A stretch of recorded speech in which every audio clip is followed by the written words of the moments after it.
I'm saying I can do it during the winter, not during the summer.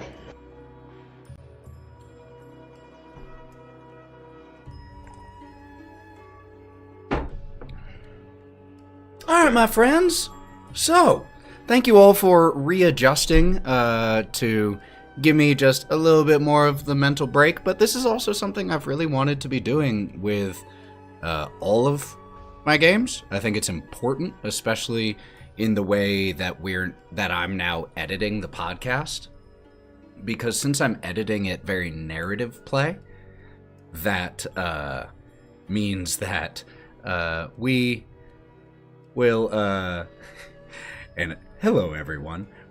I'm just going over with everyone exactly what we're going to be doing. Didn't mean to go quite live yet, so 2 seconds.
Hello, everyone, officially, and welcome to Go Buff Yourself and Thousand Faces TRPG, The Wild Beyond, but not episode 56.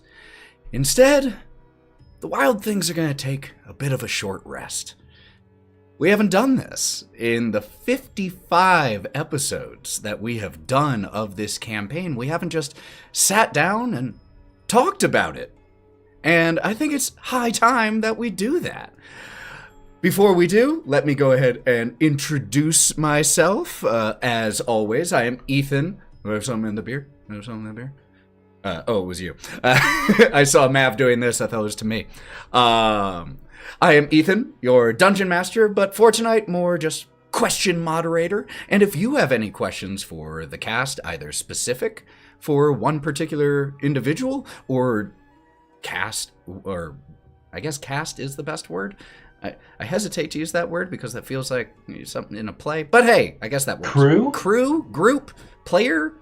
The staff. The staff? The squad. It's a non-profit organization. But if you have any questions that you Volunteers. would like to ask, feel free, throw them out. I can't guarantee we'll ask them, especially if I decide that no. I reserve the right to not ask one of the questions you suggest. But I will try, if at all I can. So, let's go around and say hello to everyone. So, could everyone please go around and reintroduce yourselves? Let's go ahead and start with Lauren. Hi, I'm Lauren. I'm the turtle one. Bodhi. And I'm just here for a good time and probably a long time because turtles live for a while, so. Sarah. Hi, I'm Sarah. I'm playing Kai, who is your anti-angst lord rogue. I mean, I'm a rogue warlock at this point. That's like setting you up to be the angstiest person in the world, and yet he's sitting here, he's blue, and he's in love with a baker, for God's sake. You're about to be the patron, not just a warlock. The fairy Godfather. Morgan. Good evening. I'm Morgan. I'm playing the lion part of our trio, which the fucking chimera, wannabe barbarian cleric. Joe. Hi guys, I'm Joe. I'm playing the super lovely, talented, and ultra cuddly Rot, the sorcerer dragonborn, who is practically perfect in every way and doesn't have a single flaw.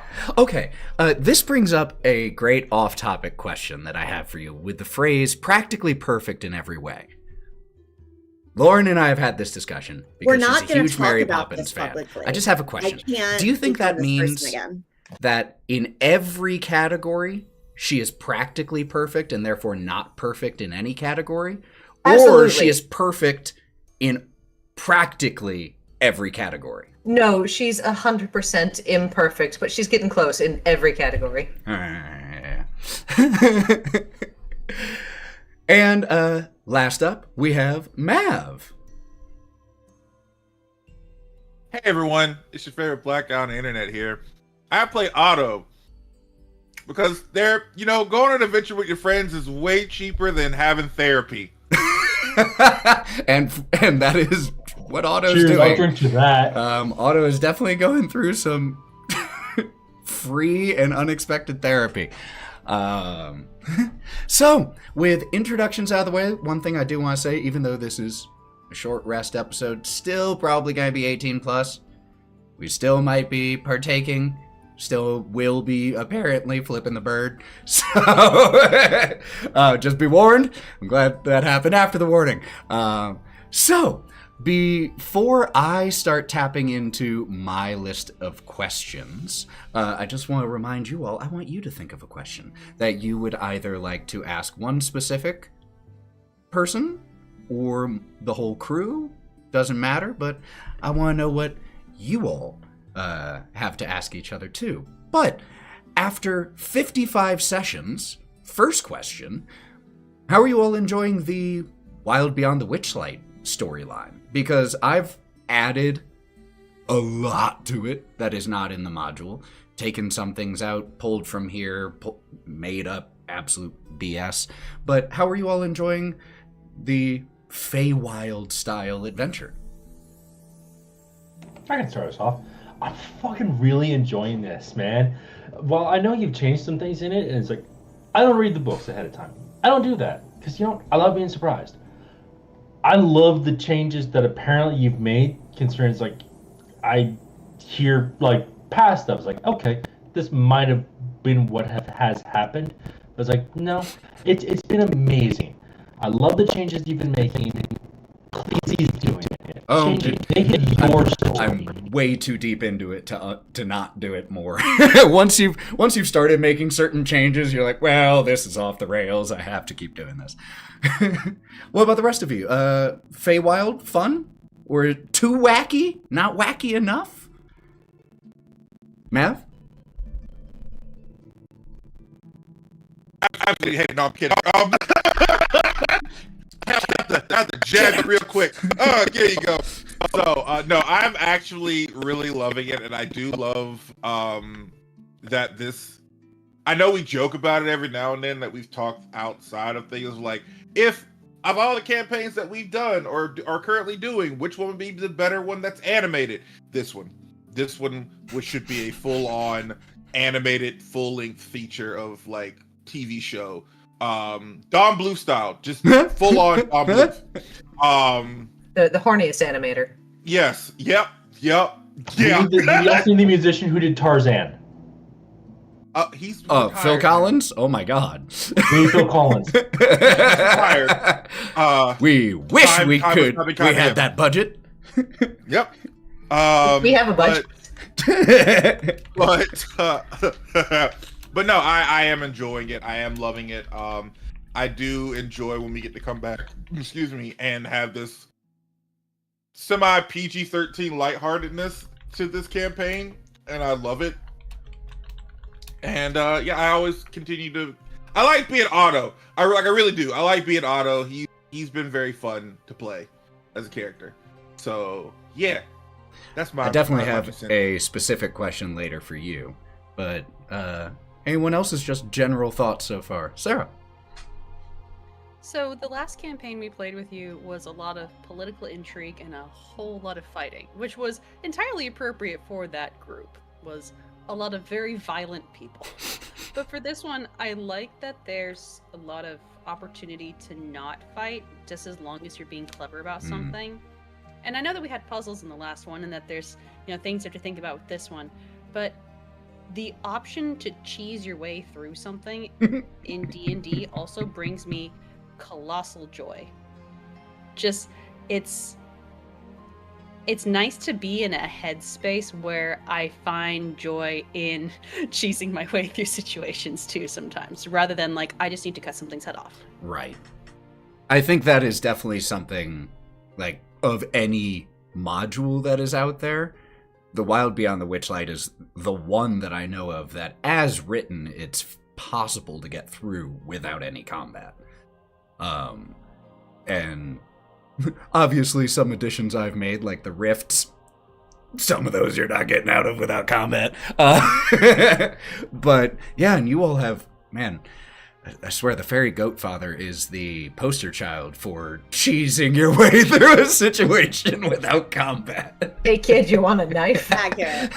Hey kid, how about a knife? What you buying? Sir, I'm gonna next time become my you own gotta- patron at this point. For real. Sir, next time you come out, you need to get more knives so you can give them out. That would be such a funny character concept of like you are the thing you worship, but you're so devoted to it that you're serious. Like, yeah. I'm committed to the bit. Lauren, do you have any thoughts? I enjoy this campaign because I don't feel, and I'm gonna regret saying this, I don't feel impending doom. See, I said the thing, and now I Knock on wood. Knock on wood. anxiety. Oh no, I was muted. I appreciate that there's this balance between the roleplay aspects being emotionally deep and very frivolous. I like the balance of combat to planning. I appreciate how the group is able to explore the different things that they're interested in, because I feel that there's no sense of the walls closing in immediately, which I like.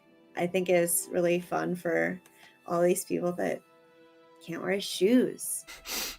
Because there's a time and a place for, the world's about to end, you got a ticking clock. And you've had, at least one, slight ticking clock situation. But for the most part, the campaign does afford you that ability to, sure, let's do the ridiculous thing. We got time.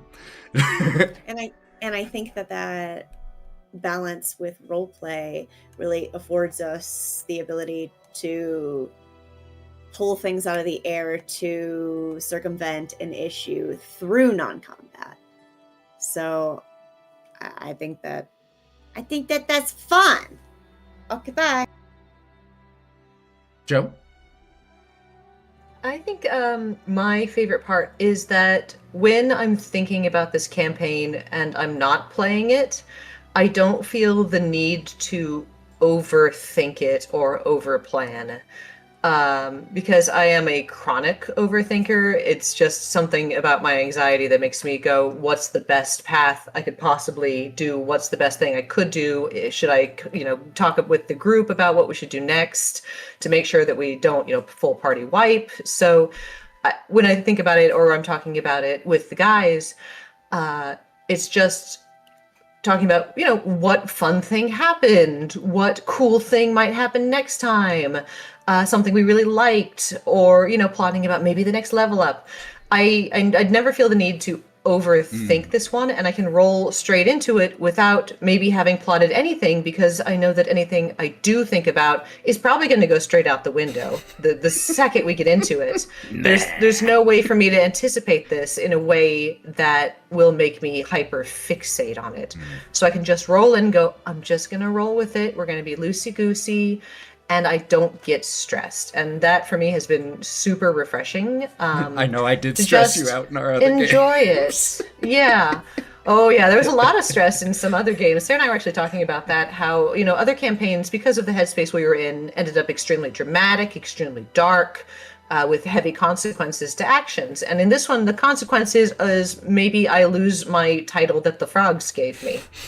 Or I get turned into wood, or... Exactly. And at this point, I'm like, okay, I got turned into a mannequin. Look, I can pop my limbs off. This is awesome. Right. So we seem to be able to find a tarnished silver lining to a lot of things that have been happening. And that's the players and the characters that we've made. They're fun, adaptable characters. Mm-hmm.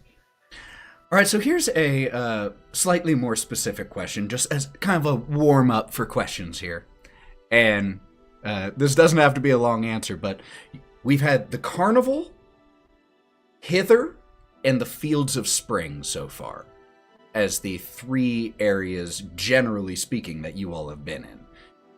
The Carnival, I think, was 7 sessions, and then we were in Hither for about... I should know this. 16 or so? 16 or 17 sessions. And since session 24, and we're now on 55, we've been in the Fields of Spring. So obviously we've been in the Fields of Spring the longest out of any of them. But has one of the areas been your favorite? The Carnival with the lightheartedness, the swampy, murky area of Hither, or the more beautiful kind of classic Feywild of Fields of Spring? Morgan, I saw your hand. I can't think I can say. Well, I loved the Carnival. It was so much fun. I don't think we really gotten into the shoes of our characters fully yet. Good way to phrase right now, my absolute favorite area is the Fields of Spring. We've got more options of stuff we can do, which is always great. And it feels better. I mean, yeah, Hither was supposed to feel a little oppressive in comparison.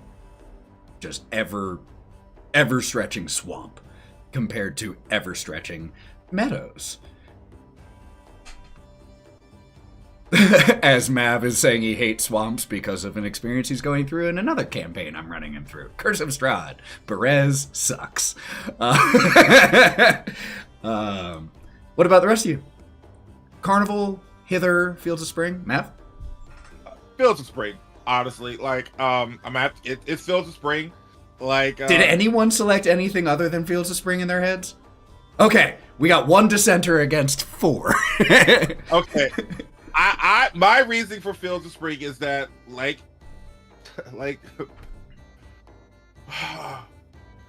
we are better in our characters at this point. If you've been watching from episode 1 until now, everyone is completely different from episode 1.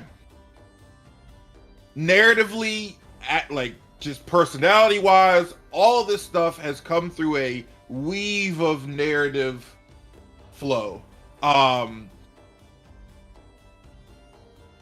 The cats can actually... Hey, I don't have to worry about the cats. They can meow as much as they want this session. Fine.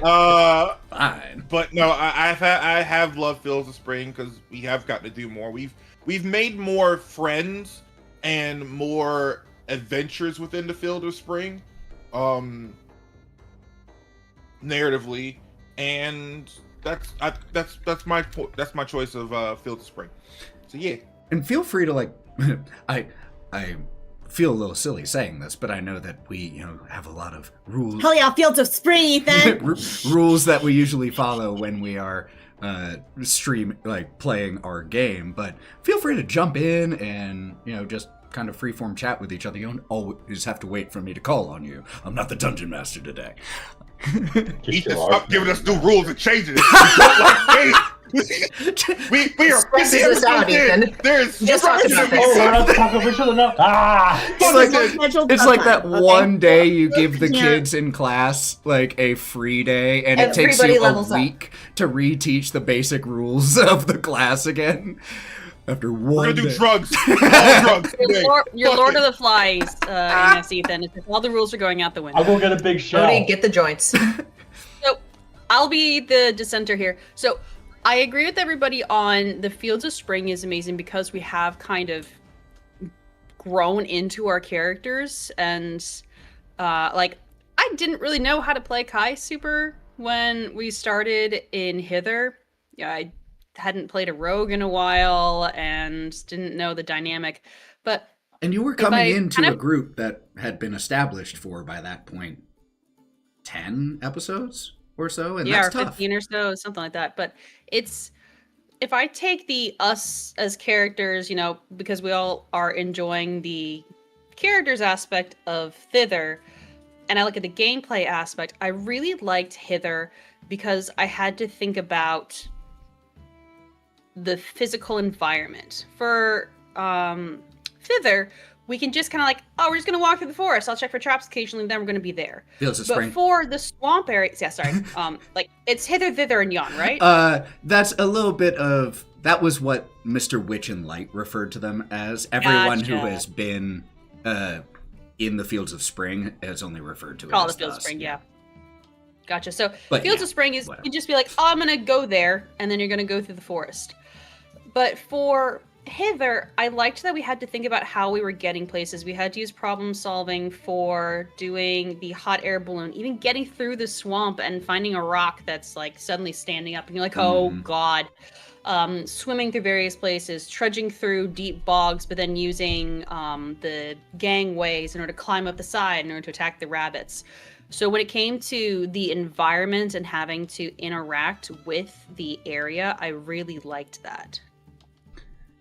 Yeah, I think they're both really awesome areas, and you all have really brought them to life through the way that you interact with them. Oh, I can actually do flower power. Thank you, Smallville.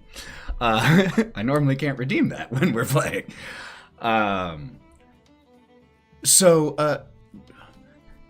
Mav, again, mentioned something that I think brings up a great next question.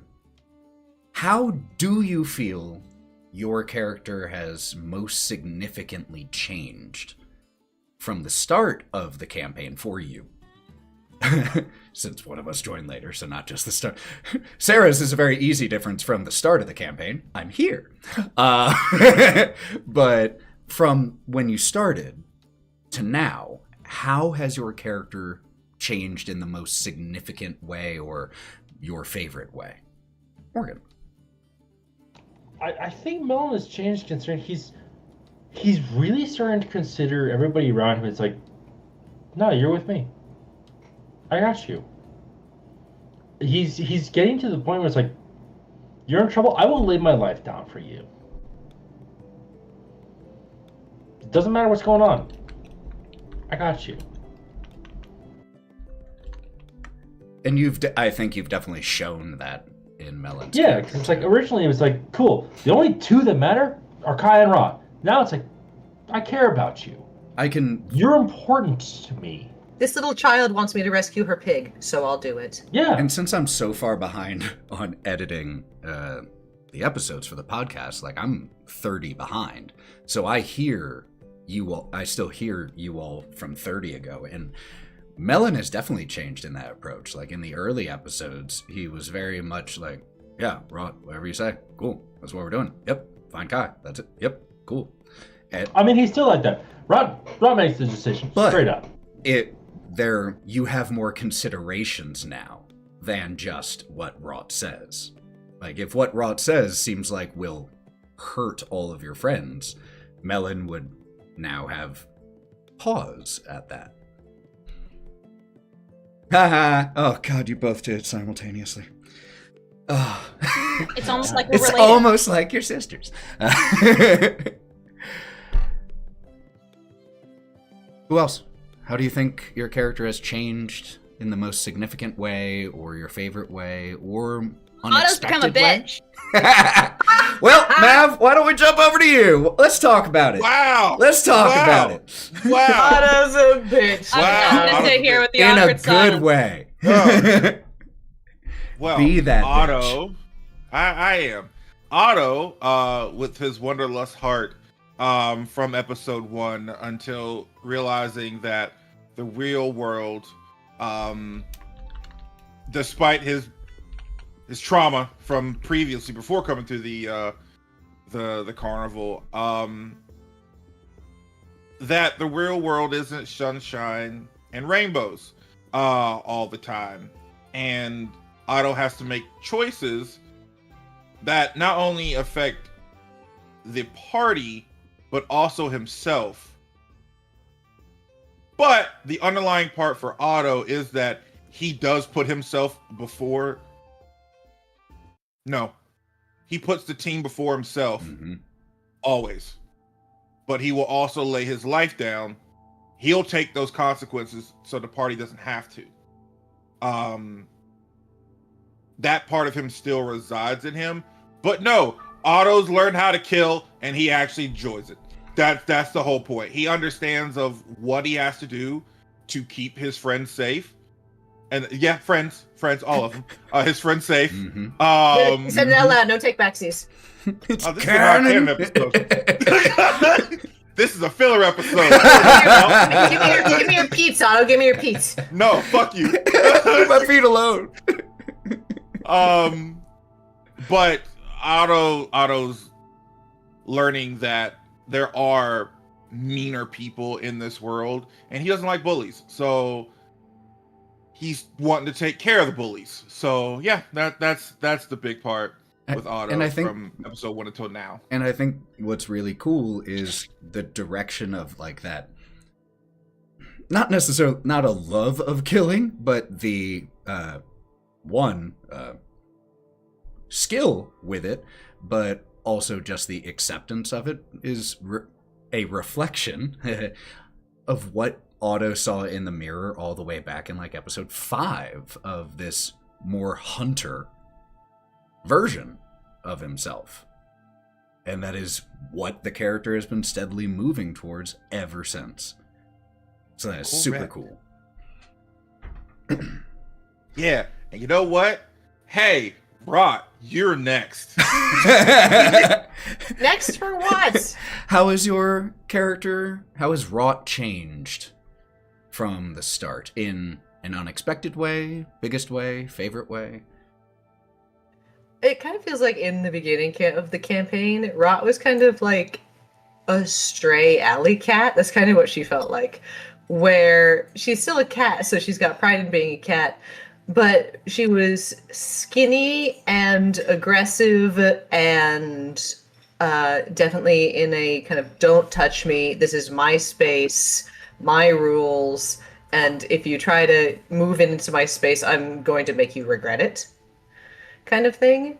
So definitely, a really, really aggressive stray alley cat. And I think It's accurate, I think. yeah, and please and all, yeah. So it's kind of funny listening back because like the very first time we met Bodhi and Otto, she was going, we didn't steal anything, back the fuck up. I don't know you. Why don't you just stay over there? Oh, you have free tickets. Oh, you're giving me something. Fine. And even then, like an episode later, Rot was like, "Do we have to keep hanging around these people?" And she was doing that for like 12 episodes. For like 12 episodes, she's been like, we could just ditch him.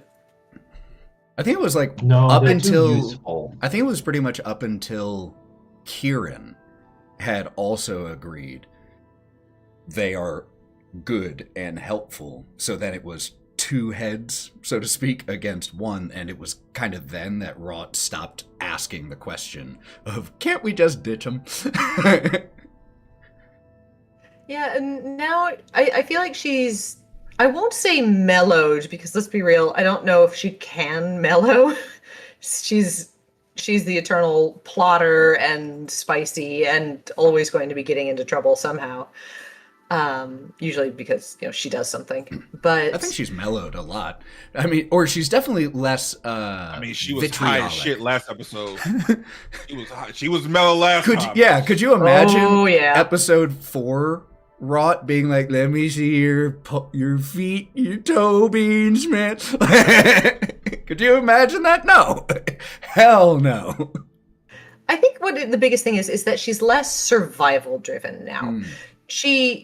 She doesn't have to necessarily 100% worry about keeping the boys fed, keeping a roof over their head, making sure they're not going to go to jail, what bar they're going to get kicked out of, what alley they're going to sleep in.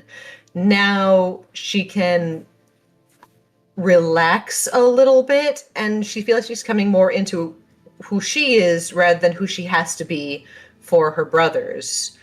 Now she can be like, okay, I have some money. I can spend it on something I want, that only I want, that nobody else wants, that I don't have to share. That she can go, okay, I'm gonna sleep in a bed, and I'm allowed to sleep in a bed.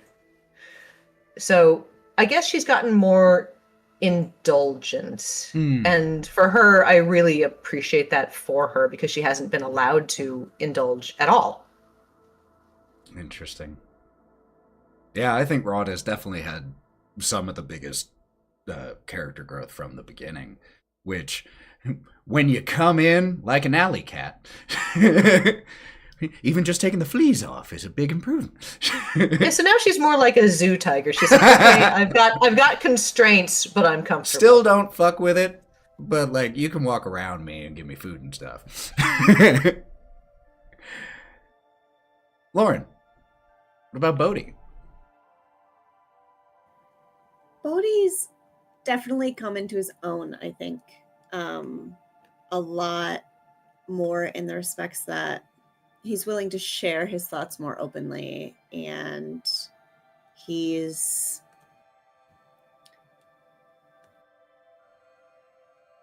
really quiet in the beginning. I wasn't really sure who he was. And not really, I kind of felt lost with him because I wrote him, we birthed him as a lonely creature. So that just kind of happened. Lone wolf turtle. Yeah, lone wolf turtle. And I've never done the whole lone wolf thing before, so I never really. But anyway, he's come into his own as a little guy. Really cares about his friends and really wants what's best for everybody, and is now okay with challenging people he doesn't agree with. instead of just allowing things to stand because he's so desperate for friendship. Now that he has it, he can really express who he is because he feels safety in that environment, I guess.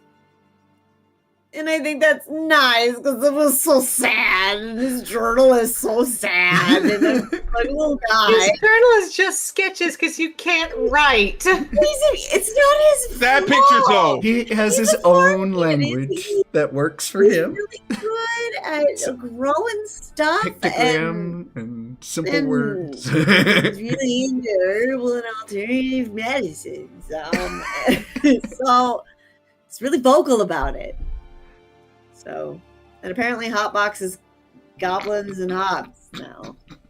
And That's Dragonborns. That's, oh my gosh. And Gentle for the habs. I just... Good for him. He's a sibling, truly. What about Kai? I don't think Kai's necessarily changed. I've just been able to talk about him more. Because I mean, he's the heart of the trio. He's always kind of been the talker, the one that makes friends. So the start of this campaign was him trying to suss out everybody else. Like, how can I become these people's friends? Not for like a selfish reason, but more of just because it's what he does. He wants to get connections with people. That's what drives him. Not to get anything out of it, but it's a self-fulfillment thing.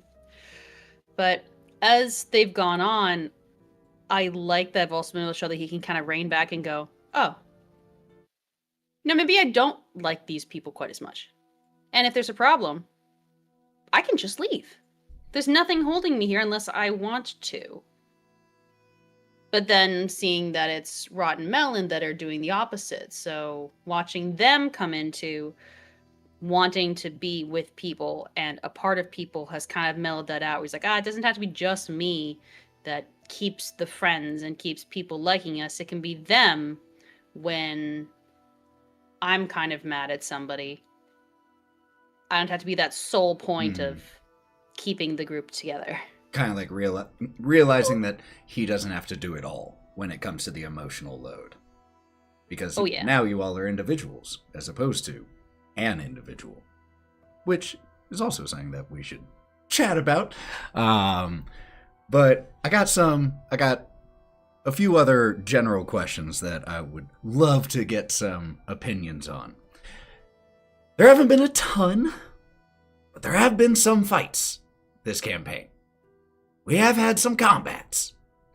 And even though it is a campaign that is known for being able to be solved without it, I think we've had some pretty cool ones. What has been your favorite combat so far of the campaign? Damn, Mav, hand up before the question was finished. When we fought Agden and it was our first loss as a team. Knew it. It was our first I got the loss as a coolest team. fucking one-liner. Yeah. Like I'm the so coolest mad I shit. didn't get to be part of that. Oh, it was so great. It was the Agden fight. That still has a scar on me as a character and as a player because I want my shit back. But also, Exactly. The mention of his name just makes me go, stuff. fuck him, dog. But no, it is our first loss as a group, and we fought hard. We fought really, really hard in that fight. He's got some really cool abilities, like his branding iron has a similar effect to that ability your barbarian has in Lords of Sin, that after a hit going invisible, except it's not temporary. It stays that way for a long... So, like, once he's hit you, you have disadvantage forever. Or for the rest of the fight. He's brutal. Okay. God, but no, it was just the imagery of, like, those moments where we were losing. Like, Rot getting just KO'd into the fucking throne. Melon going Cool down visual, first. though. Yeah, that's what it was. Like, Melon going down first. Wasn't even that you weren't even Going that down first? Yes. fuck. Yeah, you went down first, and everything went the shit after that, man. Like, I'm so mad I missed this fight. I probably could have done better. but just everything of how we lost, and and then Kai getting that one liner before getting knocked out, and then we ended up in pulling a fucking Skyrim and ended up in cages afterwards. So yeah, that was my favorite fight. What about the yeah? I can go say because it's like I fucking love my most recent one with one of. Do we just lose someone? No, it was Kenku. Sorry. I'm checking something. Ah, sorry. Okay, just want to make sure. But no, I fucking loved my little 1v1 with one of the great Gark's generals. It's just a display of the change of how things have gone. Because it's like You started this campaign not believing in magic. no, and now Right? it's like magic. I can do it. I don't understand how it works. I just do it. And it's just like, stop that. Because I think at the beginning, it would have been brutal. I wouldn't have stopped at the beginning. It's like, no, you're dying and I'm eating you in front of everyone.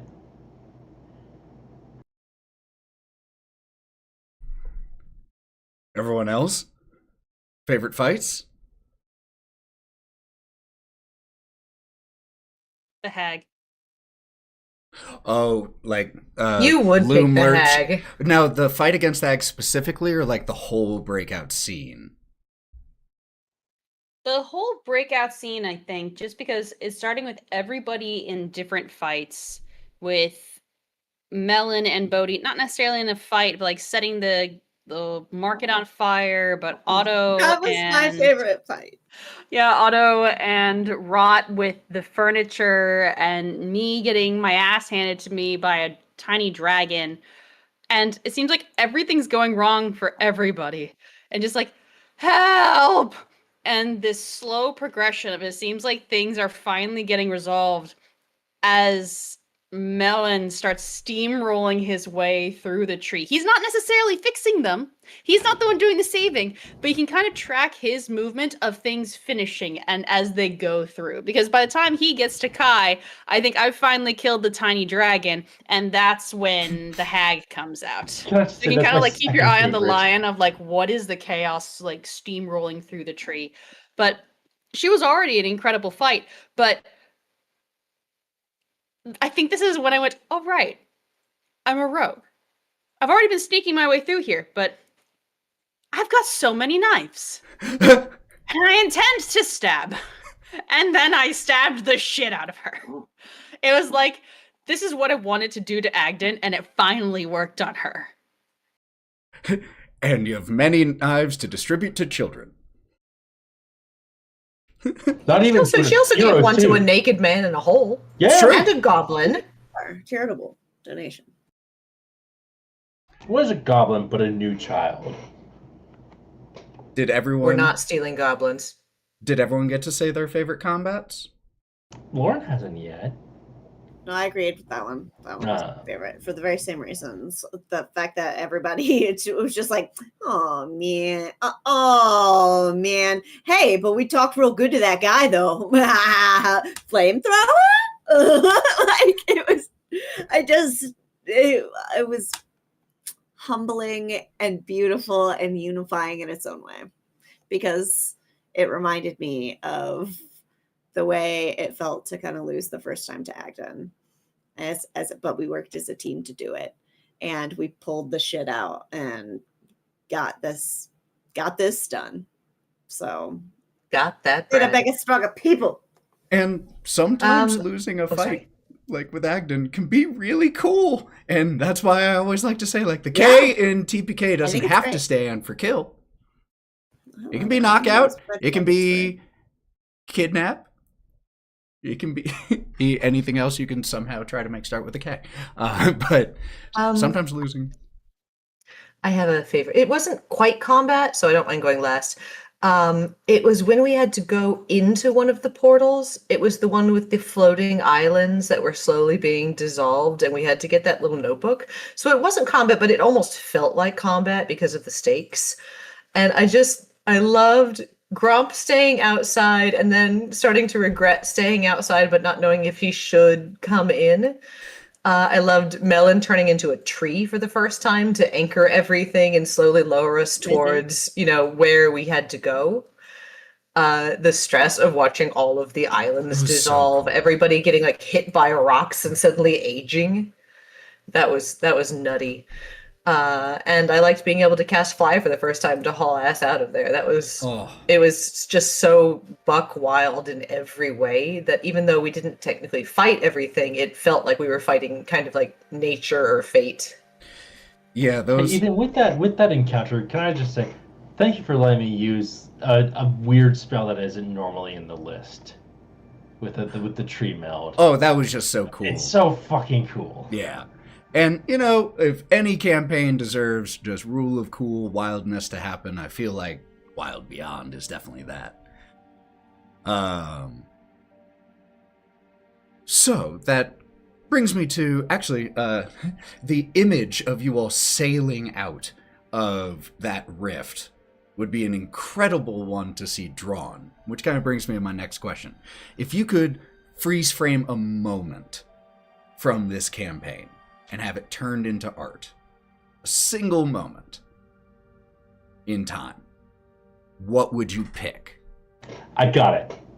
Lead us up. I want the bake-off with the cutaway with everybody else going, Soup Chef! So just like the baking, but everyone behind with the chat at Yes. Bubbles, Soup Chef. Yes. So with even just hold up sign, Soup Chef. Magical. That's what I want. The baking contest was a lot of fun. That was a fun scene.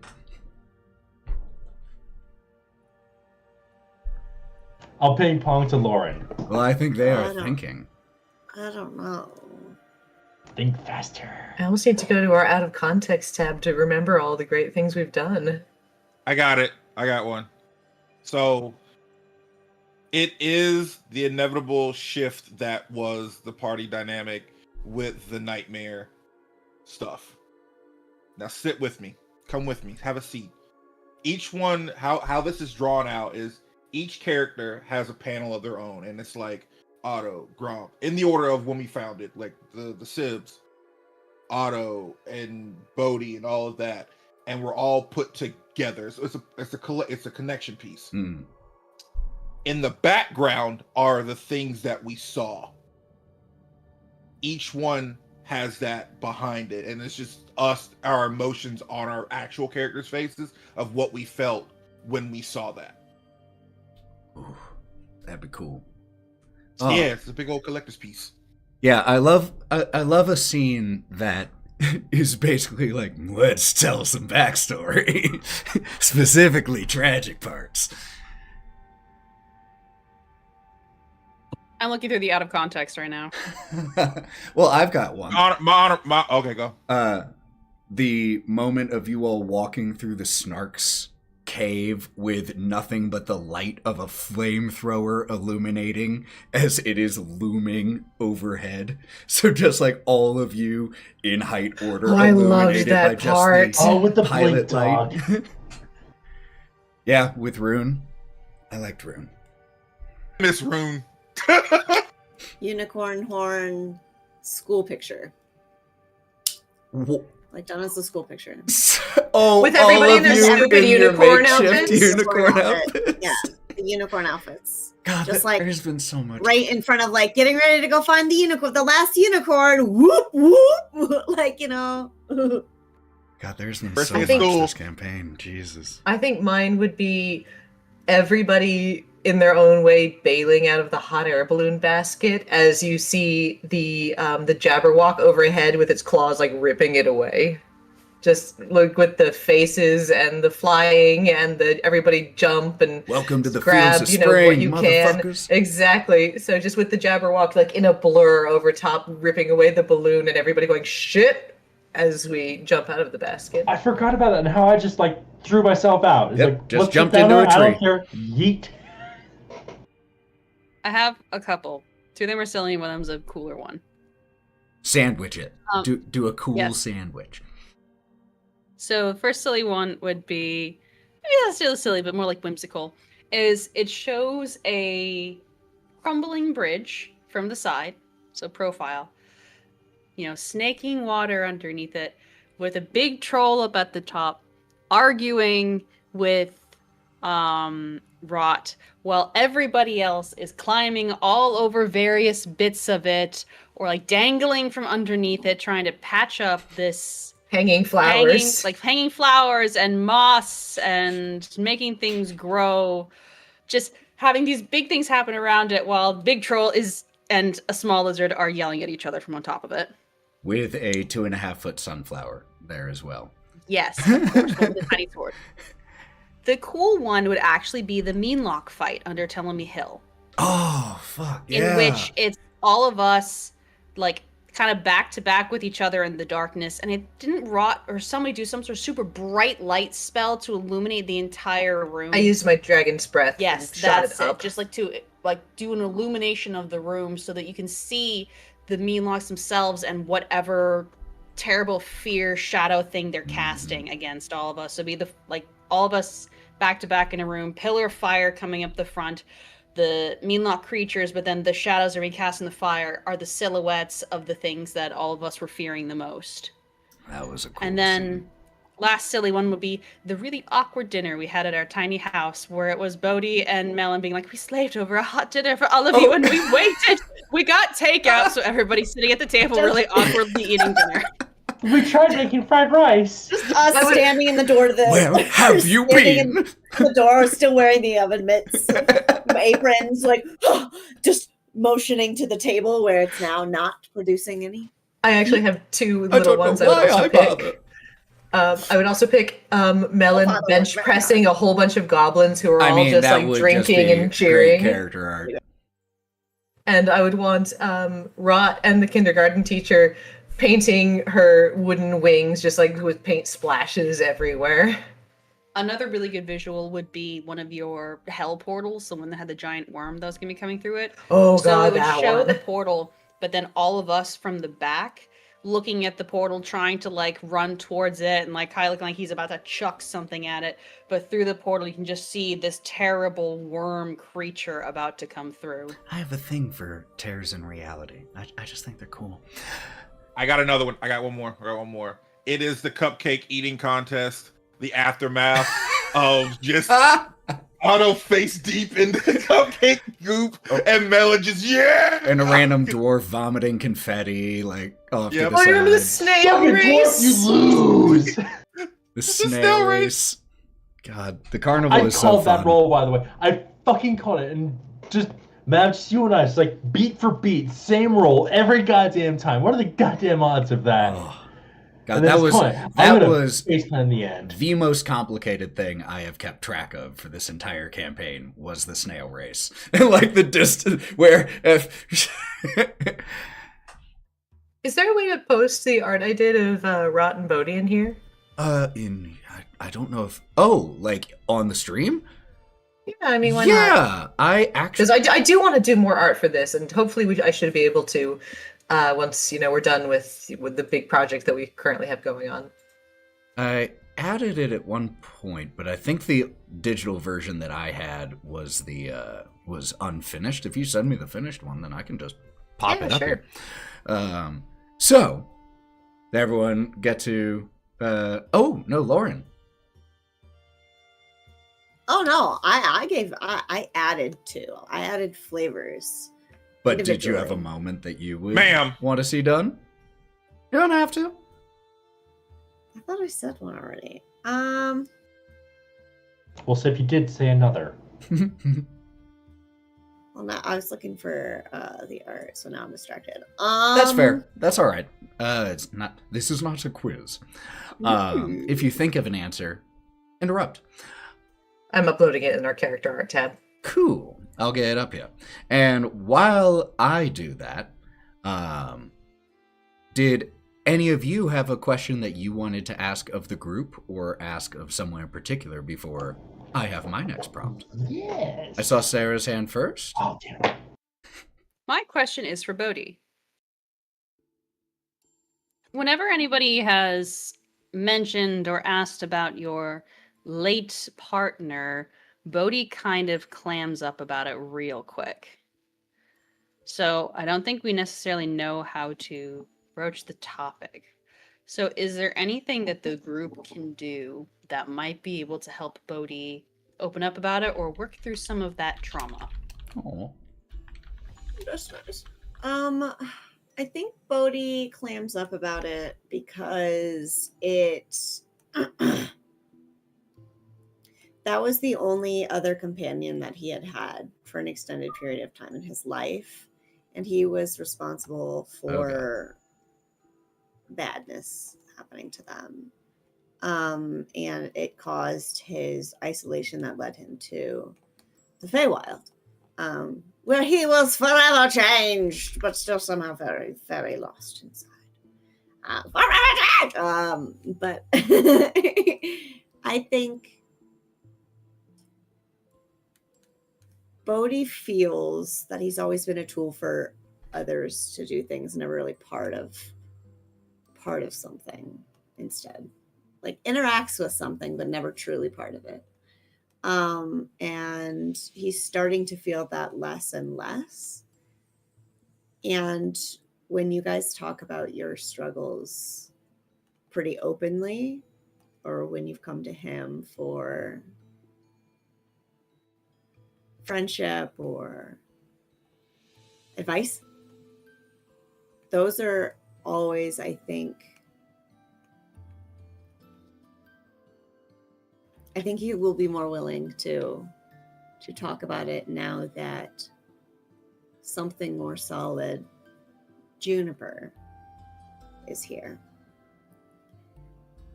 I foresee a lot of differences in Bodhi in the coming bits. I don't even know who that's going to be yet, but we'll figure it out. It's going to be great. It's going to be a freaky good time. Yeah. But I think a good way to help him open up is just to keep talking about your stuff, no matter how small it is. Trauma dump the turtle. You can trauma dump the turtle, or just share your feelings or thoughts on anything. Like when Melon talks about food with him, those are some of. He feels so connected to him. Fucking sandwich conversation at the Goblin Camp. It's the best. I will forever remember that as I got a friend. And that's so yeah, I think those times are great. I think he'll be less resistant during those times coming forward. Does that answer that? I don't know where I started or where I ended or where I currently am. Who are you? So unlockable That's like- conversations. That's Right. Bodhi for you. Yeah. That rubs the Bodhi.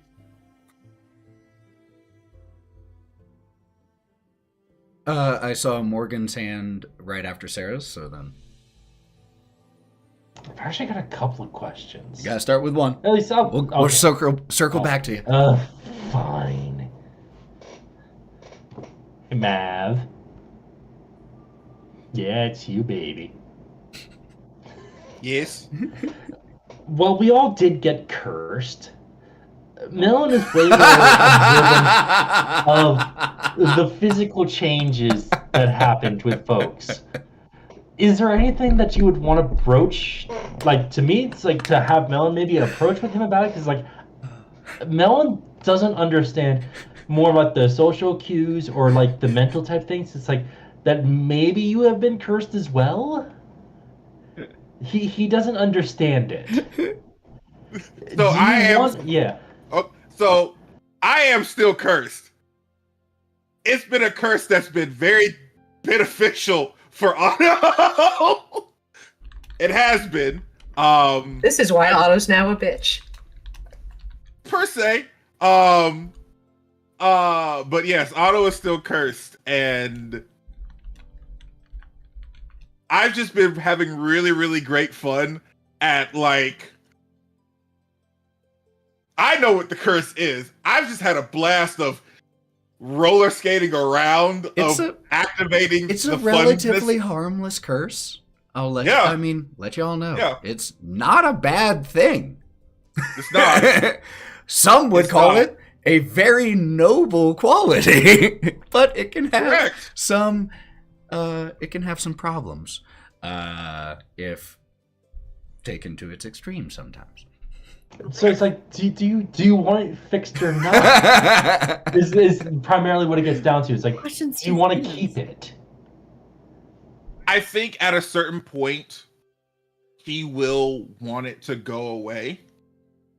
But for right now, it does.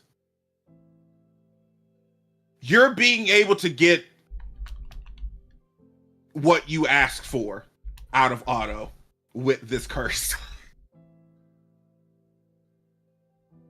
Yep. That's the best way I could put that. Yeah. I suppose if Otto ever wants fully out of it, he'll say so. Yeah, you've had that for a while. I mean, so has Gromp, but yours has been roleplay.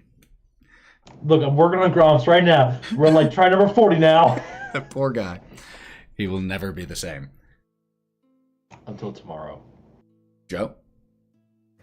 Mine's kind of for the group, I guess individually.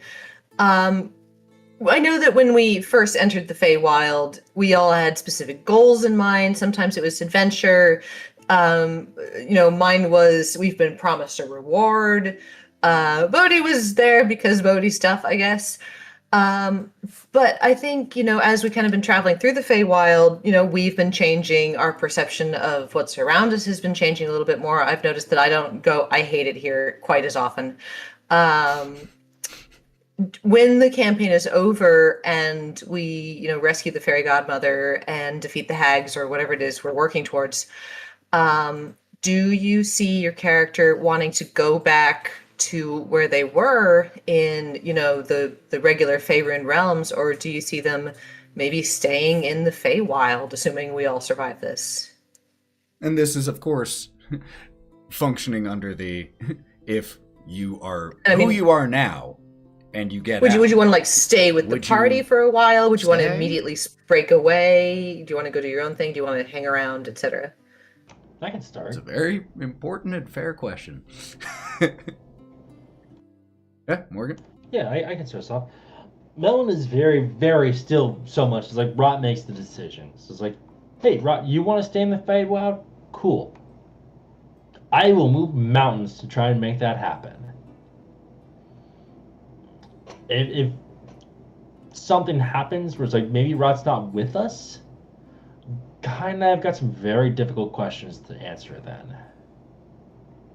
It's like, what do we do without the head? What do we do without the brain?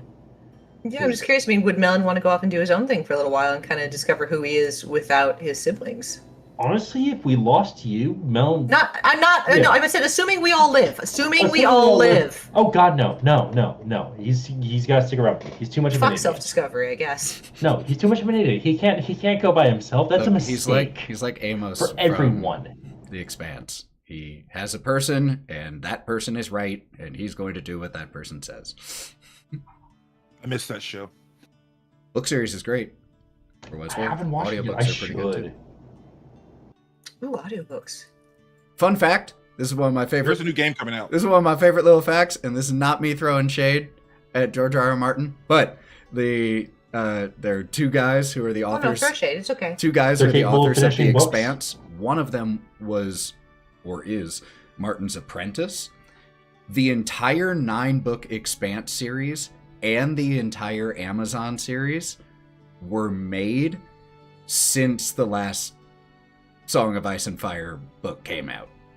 He's actually the capable entire of finishing series. What he started. Yes, they are. So yeah, I just love that little fact.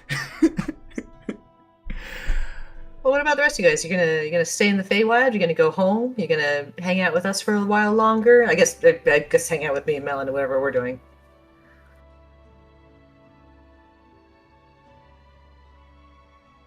Otto. Oh no, Bodhi. No, Bodhi. You don't get to talk that much. Go. I don't know that I can answer that question. Only because Bodhi is such a wanderer at his base, because he's never really felt like he belonged anywhere or was part of any family. So it's interesting to think that he's discovered more about his own strength and himself by his connection to you guys. So I think it would probably depend on two things: his standing with everyone at that point in time and what each person is doing. Even if they aren't doing the same things, what would he enjoy most? And if he doesn't enjoy any of those things, would he go out on his own? I think he probably would. Especially being illiterate. I mean, he sees the world a whole different way. He's got. And does Juniper potentially being with Bodhi factor into that calculus of what he's comfortable doing? 100%. I would expect it to, at the very least, be the only thing he cares about. Is Juniper and you guys, because that's the only constants in his life, and that's his drive is to do what is good for everyone and what his family believes in, or what he views as a kind of family adjacent sort of situation, because his ultimate goal is to feel like he belongs somewhere, to feel like he's not so lost. And having Juniper amplifies that by a great deal. So I'm interested to see what happens dynamic wise. And Because, I mean, I don't think Juniper is going to get back to the carnival. They were able to take a little baby displacer beast. The Yeah. fairies could, but I don't think they could take a full Well, owlbear. So Juniper may be here permanently. I mean, yeah. And she wasn't even from the carnival. You know, that's just where the person who was watching her for a little while was working. So, yeah. Yeah. Mav?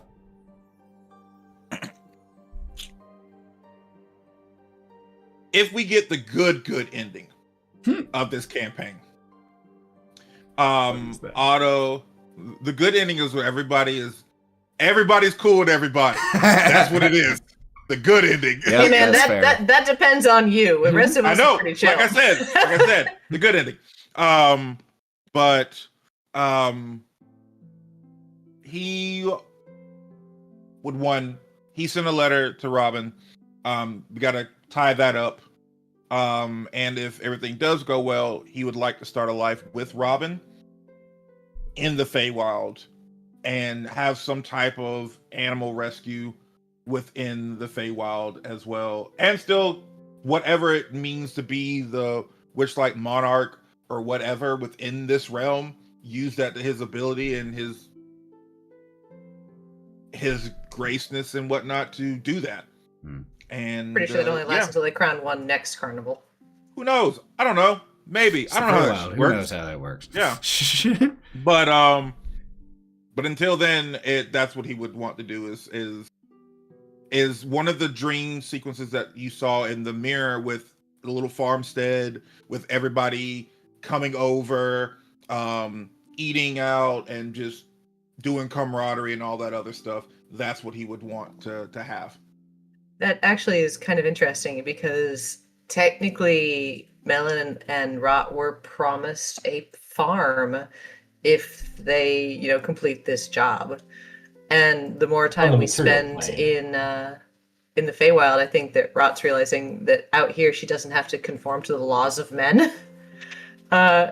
She's not going to necessarily get tossed out of every bar she walks into or have to sleep in an alley or find a job and pay taxes kind of thing.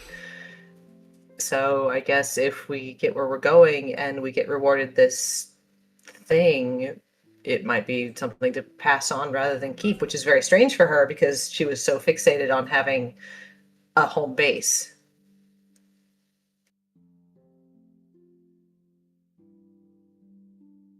Sarah? Just something to think about. What do you think for Kieran? And then I got one last question for y'all for this little short rest.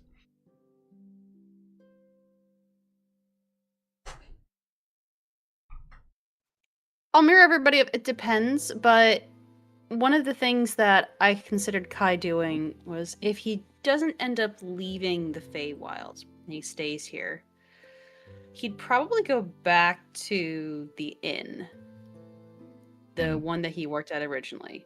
Because, I mean, the proprietor is a rather old woman, and Well, maybe she's looking to I have retire. a question, though, because Kieran is the one person in the entire campaign so far. Well, I guess there are two, but that I can think of, with a potential, like, there's romance interest for And that's Kieran something with Ilsa. And that's something to bring that into because, the walking in, maybe once things have cooled down between all the regions and the realms, it doesn't have to be bound to one realm. It doesn't have to be just hither. It can go possibly multiple places and be a cat bus of inns. For what it's worth, this never came up, but Kieran would absolutely know from his time working there and just from the proprietor that it used to be able to go to all the different realms, all the different parts of the Feywild. One of the things that he's really irritated about is just like multiple times kind of being snatched up by people to be like, oh, this is a weird novel thing. Let's take you to the Feywild. Oh, wait, you're not a satyr. You're kind of actually just a weird goat boy. Go home. He's like, I just lost like 6 months of my life to you guys being weird. What the hell? So he kind of wants to have just agency on, I can go where I want to, and if I get dropped in a realm, I can always leave. So having something that lets him kind of move around realm to realm, rather than just being picked up by the whim of some random, archfey or something, is kind of his goal. So if he doesn't go back with them to the answers y'all are giving. Yeah. If he doesn't go back to, the fancy house or whatever that his siblings were promised, then I think he'd look to take over the Baba Yaga Inn and be able to go where other people have been surreptitiously kidnapped by archfey with stupid hobbies.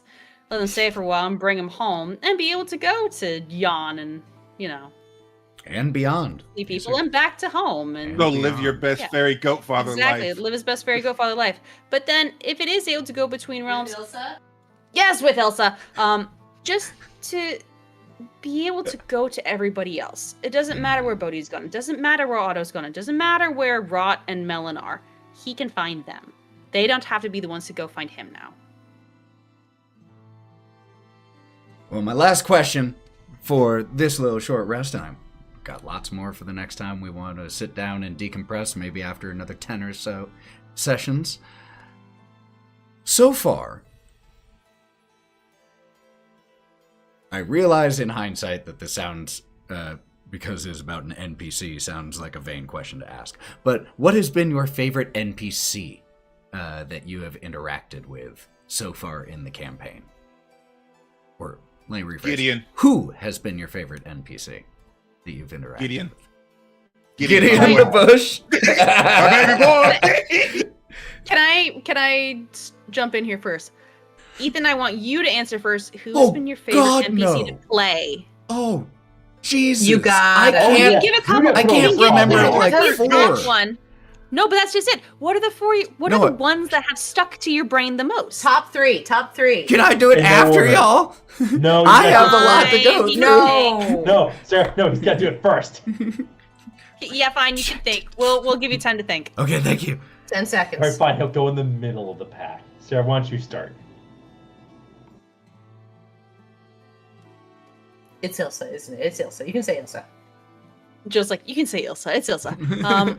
Yeah, I'm just gonna say Ilsa is definitely one of them, but just like, God damn it, Ethan, I said I wasn't gonna flirt with you in a campaign and you made me break my dang promise. You're gonna see next time. Next campaign I play with you, I'm gonna play an asexual who the only reason that they're gonna flirt with anybody is to catfish them. Mark my words. Consider them marked. Fully marked. Stretched out. I really like the frogs, actually. So it's not specifically one NPC, but the way that you played, especially King Gullop, and the supporting frogs The of soggy the kind, court. the soggy course, the range, darling. You have the range of love just that. having dissenters and warriors and politicians and from like the imprisoned knight all the way to King Gulp. little Like they're all brat frogs princess. at the same time, Princess but bitch. just the way that you had to adjust yourself. I was like, I'm still talking to a weird frog that's like 3 or 4 feet tall. Still frog, but it's a really interesting frog. Oh god, there's so many. As soon as I feel like And I also the land on a few, blacksmith there's so from many. Fields of Spring. It's like, I refuse to be blackmailed. It's like, I keep forgetting that you're a lawyer, and then I can't argue with you on things because you're always going to win. Yeah, that one's tough. It's like I keep trying to no, logic sure. my way into you giving me something, and you won't do it. Sir, here's how you win. Just Ad hominem. cool me into it. Logic doesn't Can play I was into gonna it. say, can I just PM you and go, just give me this? I'm tired of arguing. Come Can on. I roll yeah, a that charisma check works. for God's sake? Here's my argument. Ad hominem. What? Say that again? Ad hominem. What about ad hominem? That's my argument. Oh, just insult? That was not an insult. I have my NPCs, several. I really loved Clapperclaw. I loved his voice when he had his little rotting squash and then we drew eyeballs on it. That killed me. That just absolutely killed me. And then how his voice dropped by like 17 octaves as soon as we got his skull back, and he was just like kind of always there in the background. We're like, shit, Clapperclaw's here. I really loved all the kids in the treehouse. I mean, I know that, you know, obviously not a child person, not a child person, but it was so funny watching like, hey, give that dwarf kid your blue beard wax, and we're gonna tell him that, and then minor illusion it into a full beard just to freak him out. That was just the funniest shit. Like those kids cracked me up. God, there's so many now. And honestly, So I many to know keep it's a track little of. selfish, but I also really liked Zinnia, the gnome Miss Frizzle. Oh. Because like Yeah. for the first time any of these NPCs, she was like, stop that, what you did was wrong. We're gonna make it right, but how dare you? And Rot going, oh, okay, I've got a kink now. Oh, kink is Miss that was Frizzle. such a fun scene. Oh god. Yeah, so I really like those guys. You want to go, Mel? Okay. Yeah, I've got two. I fucking love Chucklehead. You had your hand up. He's so I'm pragmatic sorry, I and didn't it's see. like, No, it's okay. oh, No, you're good. He just said go. No, he's just being sweet. He's just being sweet. I was drawing attention. I'm sorry, I Sweet, didn't keep see. going, No, motherfucker. Melon, you wonderful person. Go. no, no, I Melon, yield. go. I yield. No, you go ahead. can't. No, You have to Morgan. go. We're on the Morgan, edge of please. this. Fuck. Please. Fine. I love Chucklehead. He's so pragmatic and he's just like he's thoughtful about stuff and he can see the bigger picture. And fuck, there was another one I loved. The Frog Princess. I love the Frog Princess just Myrna? how much of a bitch she was. I don't work for you, you don't pay me, but you want me to Yes. spend money on you. Indeed. God, she put Rod in her place. So No, she goddamn didn't. fast. I didn't do shit for her. She tried, and I didn't do shit for her. Rod is clearly still not holding on to anything regarding this princess. Okay, listen. Kai wants to go back and kick Agden's ass so bad. If that frog princess is still around, I'm gonna hang her by her toes. Over a boiling pot and have frog soup. Sounds great. Okay, I will go next. Hmm. I have multiples as well. One is Treebeard. You will He's never on live my this spot. down. You will never live this down. One time! I know. No. I got one more after. But Treebeard, because I just love it, gives me like great Deku Tree vibes, and I really enjoy like. I love your older characters because they give so much great fucking wisdom, and it gives me like even the cranky ones that just it's still they're cool old people, not Cranky rough old ones. cranky old ones. I love Treebeard, Gideon, my boy Gideon Moonfire, my son. Gotta explain that to Robin. But hey, we got a kid now. What? Listen. And fucking the Blink Dog, Rune. Rune the Blink Dog. What was the pup's and name again? Odie. Odie. Yes. You know, my dog's nickname. Yeah, we found in a hole and we went Odie.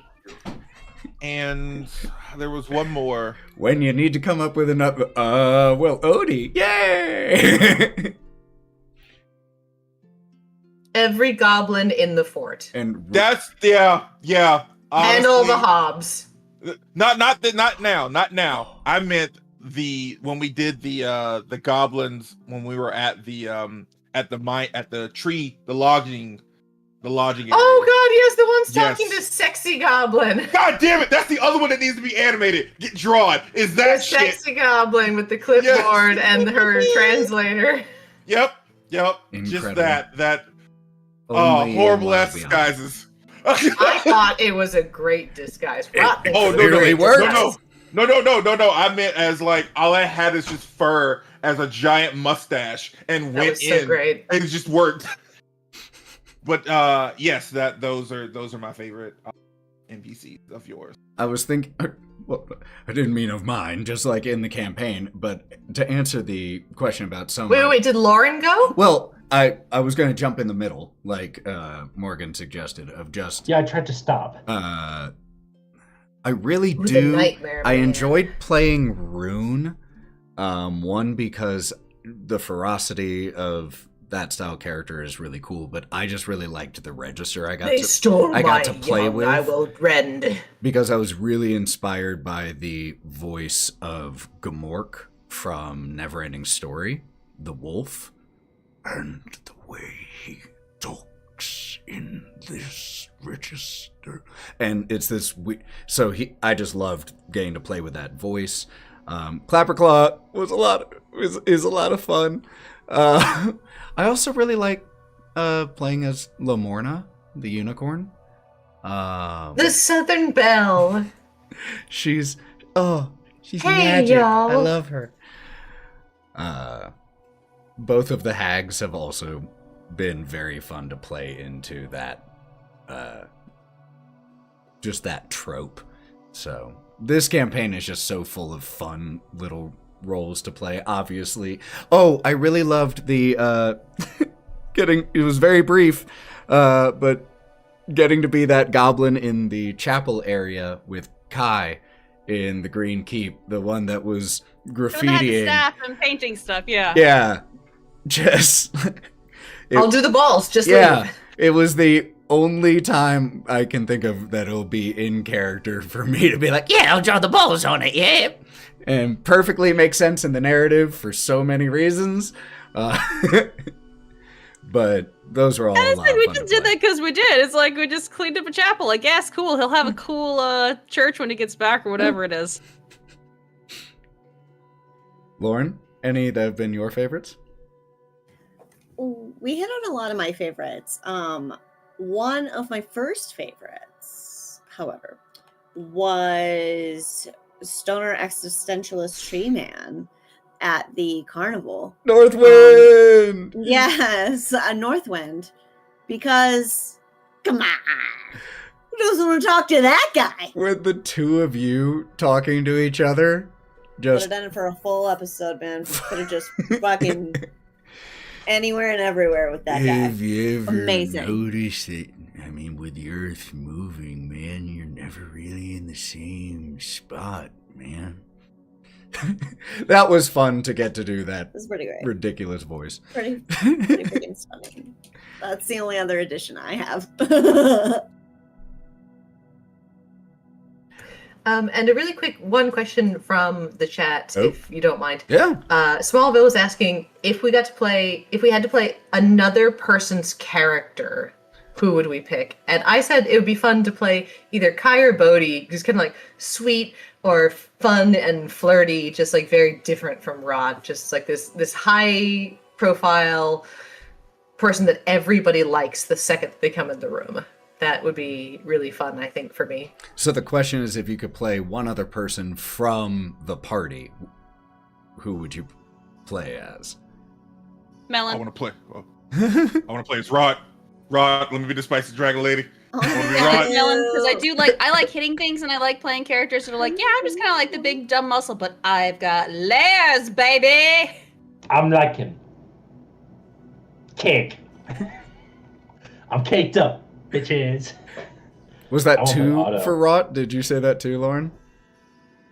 No, I said auto, Auto? because dramatic backstory. Dark Prince. I'm 2.5 feet tall, Duck Prince. Right? Look at my little tail. 3-3, goddammit. 3-3. I'm just Give me those Oh, 9 inches. Listen, I I needed level them up all. one more time and I'm polymorphing you shorter. Just a smaller version of Carnival. himself. Can I ask That's a it. question to the whole group, actually? Sure. With next level up, what do folks intend on trying to do?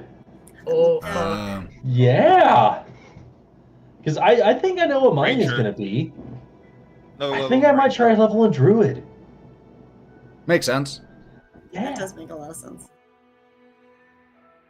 I think I'm just gonna stay straight sorcerer because I get some really great spells next levels, guys. I'm gonna get polymorph and then it's all over for all of you.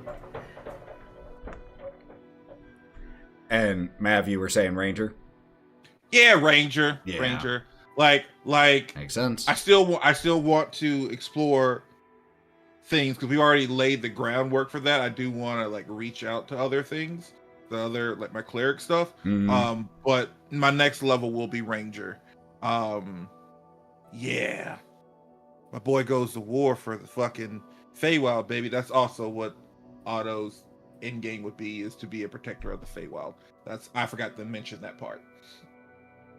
Ah, love all this. Any final parting question? Got time for one more. How did you get so handsome? 1 luck point at the start of And next buff. session. And buff. Perfect. Fantastic. That's the way to end it. I get the suck up points. Yes. I accept bribery for luck points. Yes. Well, in that case, let me get my wallet. I mean, my gifted subs don't get me anything? How dare He did. oh, He beat you already. you did give subs I did give 2 subs. luck points. That is so incredibly You are kind and such a generous. sellout. You were gonna do the same thing. He just beat you. I'm just going to increase the Don't DC Don't you for the call first me a of sellout everything when I'm by busy calling my 2. brother a sellout. Well, thank you I all so sold much off better. for chatting about your thoughts so far on the campaign. We got to touch base again here in a little while because soon you guys are going to be heading out of the fields of spring. As long as it goes well in this next episode, Ethan. Huh? We I'm gotta Scrooge very- this guy. I'm very excited to see this plan go down. So, and thank you all for readjusting because I needed a little bit of a mental break tonight and doing this chat instead of playing. But we will be back full steam next week. So thank you all so much for being in the chat, for asking questions, for being here with us. Let's go ahead and get a raid going before we head off. And let's see here. Thanks for watching, everybody. Yeah, Like, seriously. talking Thank while you for he's being going here on for there. appreciate this. you. We really appreciate you guys coming in every week or so when we have these streams and coming to support us. Tell your friends about us. That's so nice. And we appreciate every single view, every single time you are here. It means the world that you would share in these stories with us. Please do check out the podcast. I have a list of art to do. Oh shit, my nefarious plan is coming to fruition.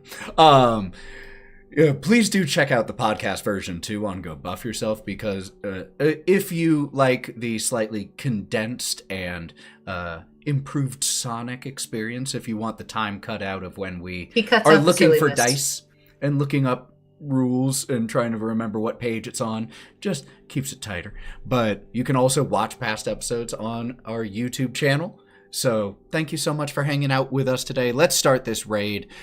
Until we see you next time, friends, which should be in 1 week, take care of yourselves. It's a crazy time out there for a lot of reasons. So be good to yourself. You deserve it. And until we see you next time, friends, stay wild. Bye, everybody.